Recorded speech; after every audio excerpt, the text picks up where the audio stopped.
accepter qu'il est notre Seigneur Sauveur. Mais comment on finit par accepter qu'il est notre Seigneur Sauveur? Comment on finit par renoncer à nos péchés? Par la foi. Comment la foi arrive et puis on finit par renoncer à nos péchés? Une rencontre personnelle. Mais pour le croire, vous faites une rencontre personnelle. Hein? Parole, c'est où le but est belle? La Bible. Dans les ghettos, on n'a pas de maintenant comment? Qu'est-ce que la Bible, c'est la parole, hein? La repentance. Hein? Intégrer. Ça, tu as sauté les étapes. Parce que s'il est assis quelque part dans les ghettos, mais fait comment brûler au bout de bière? Ça va être la parole, oui? Une décision. Mais la décision vient comment? Quand un appel. On va comme le Seigneur le fait. Il doit entendre parler. D'où la parole. Justement. Parce que c'est la parole qu'on annonce et qu'on entend. Amen. Maintenant, quand il a entendu la parole qui parle de Jésus là, maintenant il peut faire quoi? Il peut se convertir à Jésus-Christ. Amen. Romains chapitre 10 dit, comment quelqu'un va-t-il croire? Quiconque invoque le nom du Seigneur sera sauvé. Maintenant, comment quelqu'un va entendre invoquer le Seigneur s'il ne croit pas que le Seigneur est capable de le sauver? Amen. Mais comment il va croire que le Seigneur est capable de le sauver s'il n'y a pas quelqu'un pour lui annoncer qu'il y a quelqu'un qui peut le sauver? Amen. Maintenant, comment il va entendre qu'il y a quelqu'un qui peut le sauver si toi et moi, on ne va pas vers lui pour lui annoncer l'évangile? Amen. Donc, pour se convertir au Seigneur, afin que le voile soit ôté là, il faut que le Seigneur soit annoncé. Amen. Et c'est quand il est annoncé que l'opportunité nous est donnée de nous convertir à lui, alors le voile pourra tomber. Amen. Je prie que tu sois ce canal par lequel les voiles vont tomber dans les nations, dans Benjerville, partout, dans le site internet, partout, tu seras un canal par lequel le voile va tomber des yeux de quelqu'un. Alléluia. Pour le point, c'est important. Parce qu'il dit c'est quand on se convertit au Seigneur que le voile est enlevé. Donc si quelqu'un n'est pas à le voile sur lui, ça veut dire qu'il n'est pas converti au Seigneur. Mais comment il va être converti si on ne lui annonce pas? Et qu'est-ce qu'on annonce? Hein? La parole. Vous regardez aussi ces paroles. Hein? L'évangile. L'évangile même c'est quoi? Hein? Ok, c'est quoi le vrai? C'est quoi? L'évangile c'est quoi? La parole de Dieu. L'évangile c'est quoi? Le royaume. C'est bien, mais c'est compliqué. Tu vois, moi. Si la quelqu'un, je t'annonce le royaume, il y a quoi? Il y a le Nyabo, ou bien, tu vois bien. Hein? Oui? Les? Jean 3,16. Jean 3,16 c'est quoi?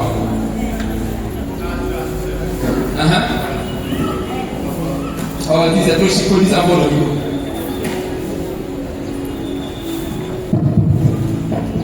Car Dieu a tant aimé le monde qu'il envoya son Fils unique, puis quiconque croit soit sauvé, ne soit point condamné. Amen.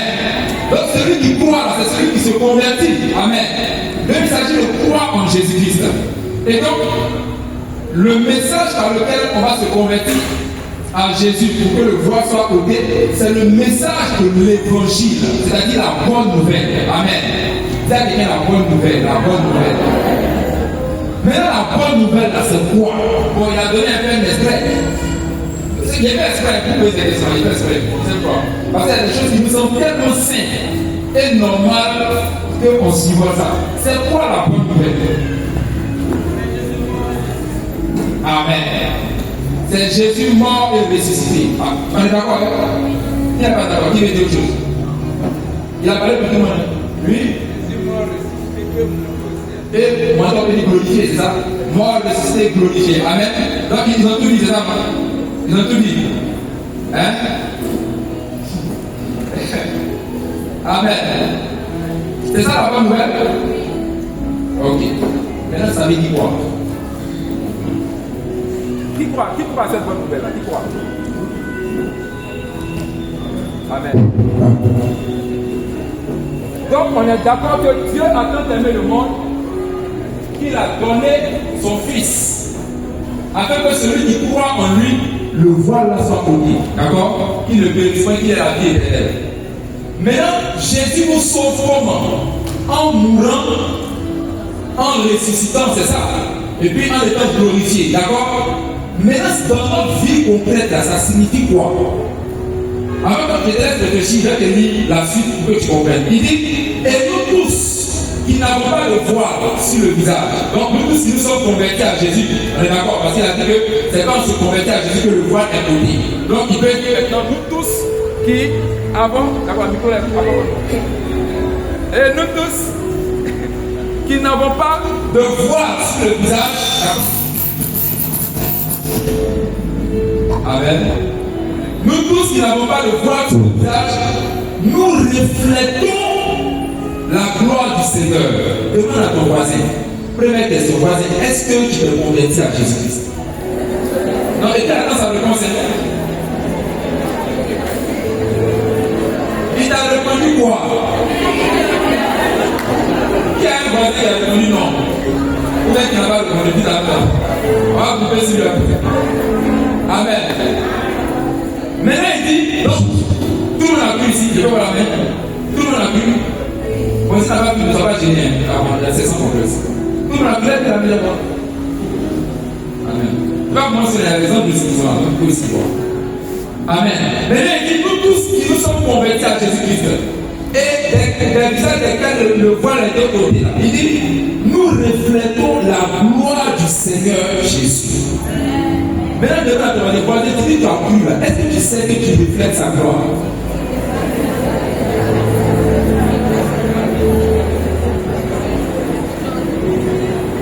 Si tu as répondu oui, il faut le laisser. Si tu n'as pas bien répondu, demande-lui encore. Est-ce que tu sais, est-ce que tu es conscient que tu reflètes sa gloire? Moi, c'est pas vrai.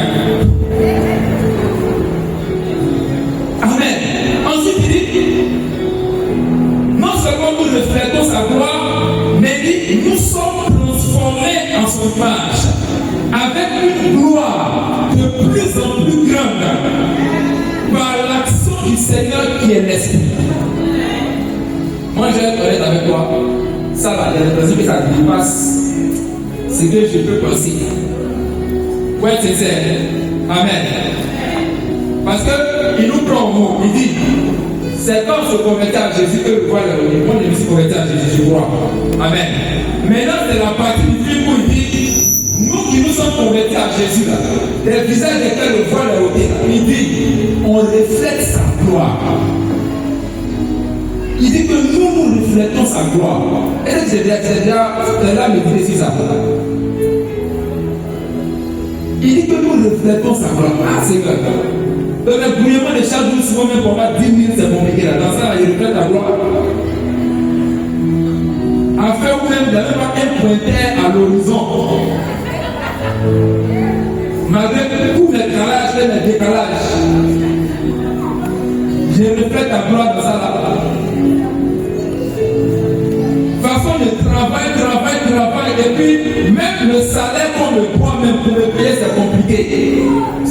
Au point où on tape à ma porte, propriétaire là pour récupérer le loyer. Et puis ça ne répond pas. Alors qu'il y a quelqu'un qui répond dedans. Dis-moi, je peux dire, il ne va pas le voir. Amen. Dans ça là encore, je reflète sa gloire. Malgré toutes ces difficultés là, Seigneur, parce que moi je suis sincère que je me suis converti à toi. Maintenant, est-ce que c'est vrai que je reflète ta gloire? En dépit de toutes ces difficultés là. Ensuite, il dit que je suis transformé en son image, avec une gloire de plus en plus grande par l'action du Seigneur qui est esprit. Et c'est ça, ça me concerne aussi. Peut-être que c'est la Chine là, comme ils sont pris bien, loups bien, peut-être que c'est moi ça me concerne. Est-ce que ça ne concerne pas que les prêtres? Mais il dit ceux qui se sont convertis à Jésus. Nous reflétons sa gloire. Ça veut dire que c'est une affaire qui n'a rien à voir avec nos réalités matérielles avec lesquelles nous collaborons chaque jour. C'est une affaire qui concerne quelqu'un qui peut se trouver actuellement dans la galère, dans des difficultés. C'est une affaire qui peut concerner quelqu'un qui, en regardant sa vie, a l'impression que ça ne concerne pas sa vie. Pourtant, ça le concerne. Amen. Tu peux dire à ton voisin, cette parole-là te concerne. Cette parole est pour toi. Tu es le reflet de sa gloire. Touche-le bien, touche-le bien. Tu es le reflet de sa gloire. Amen. Waouh. Et non seulement tu es le reflet de sa gloire, mais il dit, il te transforme en son image avec une gloire de plus en plus grande. La gloire que tu as de lui maintenant, elle est inférieure à la gloire que tu vas manifester dimanche prochain quand tu vas venir. La gloire va aller grandissant, grandissant, grandissant.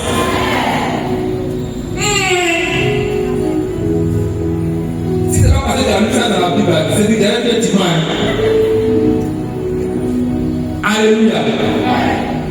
Maintenant, comment est-ce qu'on doit se positionner par rapport à ça? C'est là où c'est très important. Parce que quand il y a le voile sur les yeux de quelqu'un, est-ce qu'il le voit? Donc, maintenant, quand tu t'es converti là, on a enlevé le voile. Maintenant, je te pose la question. Avant que tu te convertisses, après ta conversion, est-ce que tu as senti qu'il y avait un voile qui a levé sur ton visage? Donc, ce n'est pas un voile physique, c'est un voile spirituel qui est sur ton cœur. Amen. Maintenant, tu dois utiliser les yeux de ton cœur maintenant pour regarder.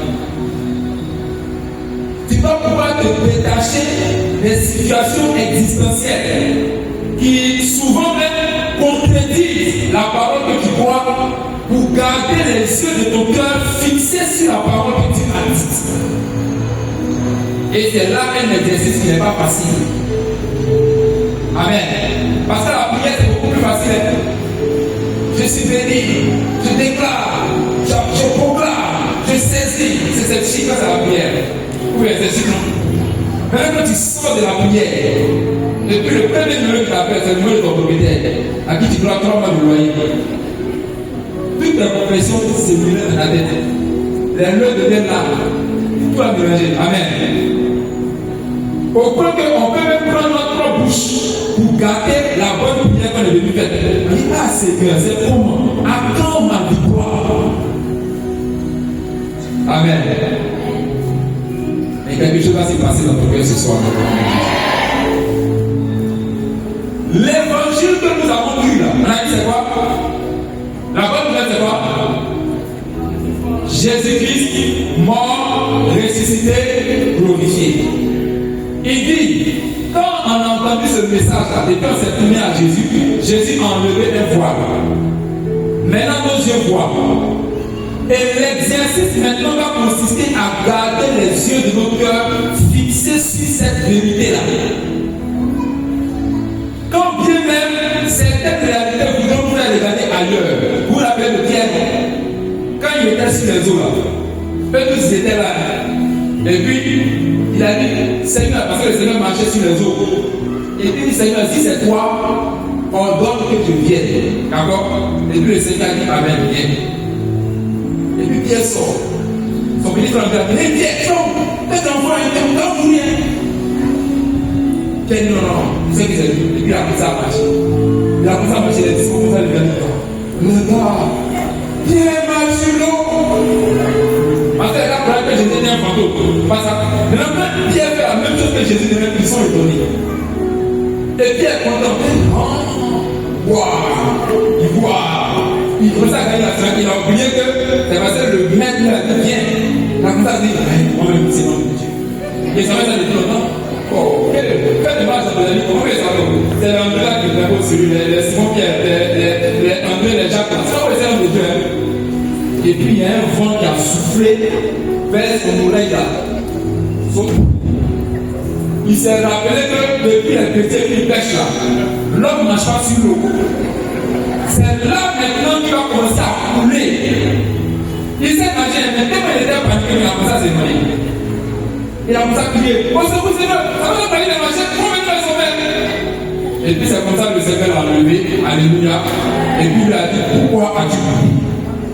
Ce qui s'est passé, c'est quoi? L'Écriture nous dit que Pierre a marché sur l'eau, n'est-ce pas? Il a marché sur l'eau. Et puis après, il a commencé à couler. Qu'est-ce qui a changé? Il a douté, le Seigneur dit, pourquoi as-tu douté? Mais douter de Pierre là, ça consistait à quoi? En quoi a consisté le doute de Pierre? Parce qu'il a pris un peu la marché. Amen. Déjà, même le fait de sortir de la douleur même là, c'était un snack de foi. Et puis même, il a marché même. Et puis il a commencé à couler. Jésus même non, il a douté. Il a douté comment? Parce qu'il a marché, il a pris ce peu la douté. Qu'est-ce qui s'est passé? Hein? Il est distrait. Par quoi? En comment tu le mettre? Voilà. Là, tu as parlé.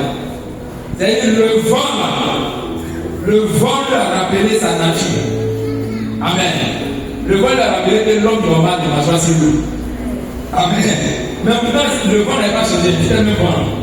C'est qui s'est passé que Pierre avait son regard sur le Seigneur, qui est l'auteur et le consommateur de la foi.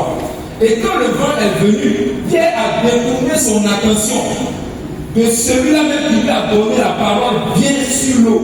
Et puis il a commencé à considérer autres facteurs.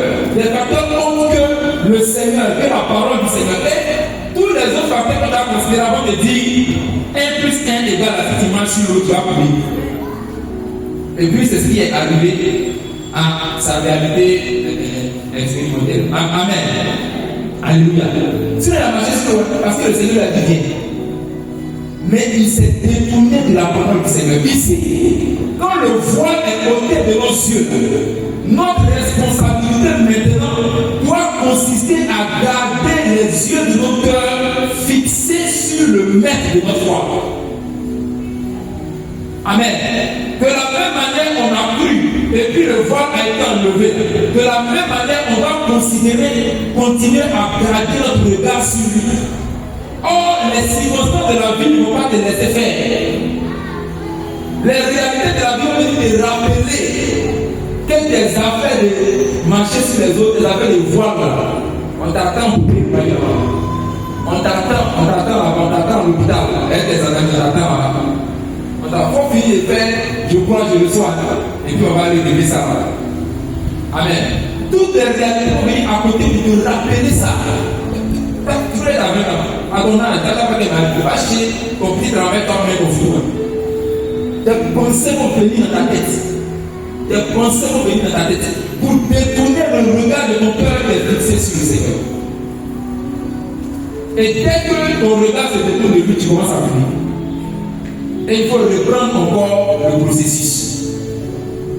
Or, il dit, quand on refait sa gloire, on est transformé en la même image de gloire. Ça veut dire que plus on garde les yeux fixés sur le Seigneur, plus le Saint-Esprit maintenant travaille en nous pour rendre la gloire du Seigneur plus grande. Mais l'exercice le plus difficile consiste à garder les yeux fixés sur le Seigneur. Père des joies, c'est ça le plus difficile. Garder les yeux fixés sur le Seigneur. Et en quoi ça consiste de garder les yeux fixés sur le Seigneur? Premièrement, on a entendu le message, on a reçu la bonne nouvelle de celui-là qui est le Messie, c'est-à-dire Jésus, le Fils de Dieu. Il est venu, il a pris nos péchés, il est mort. Et puis on l'a enseveli, il est descendu aux enfers, il a été ressuscité. C'est ça, ça on le professe, même on l'a professé le matin. Mais le problème c'est que, est-ce qu'on comprend ce que ça veut dire? Est-ce que vous voyez la différence? On croit ça. On croit que Jésus est mort, qu'il est le Messie, qu'il a été sauvé. Maintenant, est-ce qu'on croit ce que ça veut dire? Qu'est-ce que ça implique que Jésus soit mort pour moi? Qu'est-ce que ça signifie? Comment est-ce que je comprends cette affaire? Et c'est la compréhension que j'ai de ça qui va me permettre maintenant à me poser de mon cœur de rester fixé sur ça. Si je ne comprends pas ça, les réalités de la vie que je comprends bien, je comprends. Quand tu n'as pas payé le loyer après 3 mois de chasse, ça tu comprends. C'est clair, non? Est-ce que tu vois un peu? Voilà. Telle maladie, quand ça t'atteint, ça là, si le médicament ne peut pas soigner, et que c'est tel stade, normalement, après, il faut que tu commences à préparer les funérailles parce que vraiment, tu vois, ça tu comprends ces choses-là. C'est scientifique, c'est humain. Mais est-ce que ce qui fait l'objet de notre